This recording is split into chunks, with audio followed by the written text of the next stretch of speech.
सिंहगड रोडवरील lady don Usha सकट MPDA अंतर्गत स्थानबद्ध कोल्हापूर कारागृहात रवानगी। पुण्यातल्या सिंहगड रोड परिसरात बेकायदेशीर हातभट्टी दारू विक्री करणाऱ्या आणि लेडी डॉन म्हणून ओळखल्या जाणाऱ्या उषा सकट हिला अखेर MPDA कायद्यानुसार 1 वर्षासाठी स्थानबद्ध करण्यात आलं असून तिची कोल्हापूर मध्यवर्ती कारागृहात रवानगी करण्यात आली आहे। उषा सकट हिच्यावर यापूर्वी 12 गुन्हे दाखल झाले असून वारंवार तडीपारची कारवाई होऊनही ती बेकायदेशीर हातभट्टी दारू विक्रीचा व्यवसाय सुरूच ठेवत होती। तिच्या दहशतीमुळे परिसरातील नागरिक तक्रार करण्यासही धजावत नसल्याची माहिती समोर आली आहे। या पार्श्वभूमीवर पुणे पोलीस आयुक्त अमितेश कुमार यांच्या आदेशानुसार सिंहगड पोलीस ठाण्याचे वरिष्ठ पोलीस निरीक्षक विनय पाटणकर यांनी MPDA कायद्याअंतर्गत ही कठोर कारवाई केली।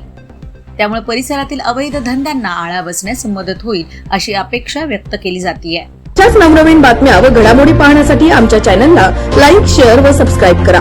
टॉप न्यूज पुणे जाहिराती व बातम्या देण्यासाठी संपर्क मुख्य संपादक कैलास गायकवाड। संपर्क क्रमांक 8080 17 80 77। पुणे शहरात न्यूज रिपोर्टर नेमणे आहे। इच्छुकांनी वरील मोबाईल नंबरवर संपर्क साधावा। Top news Pune.